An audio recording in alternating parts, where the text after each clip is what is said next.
kidogo yatatoka.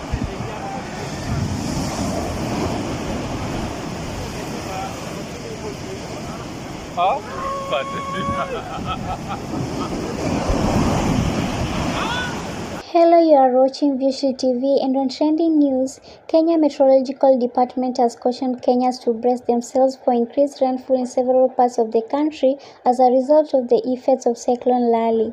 Nairobi, Kisumu, Kisii, Kilifi and Mombasa and other highland areas including Rift Valley are among areas that will be affected by the heavy rains. Tropical Cyclone IALY, which formed in the Indian Ocean south of Seychelles on Tuesday last week, moving at 35 kilometers per hour, gained strength over the weekend but is currently a severe tropical cyclone but is expected to reduce its intensity beginning today. However, activities at most beaches in Mombasa were today disrupted by strong winds and high waves being experienced over the coast of Kenya, Tanzania and Somalia as a result of Tropical Cyclone IALY.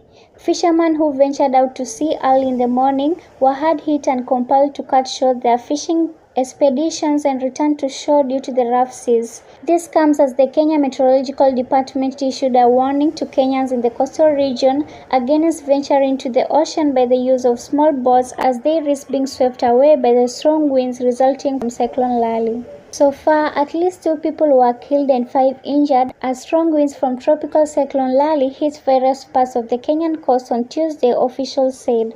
The incident happened in Malamweni, sub-location Kayafungo, location Kaloleni, and police who responded with the scene said 5 people were rushed to Mariakani Sub-County Hospital. 1 female pupil succumbed to her injuries.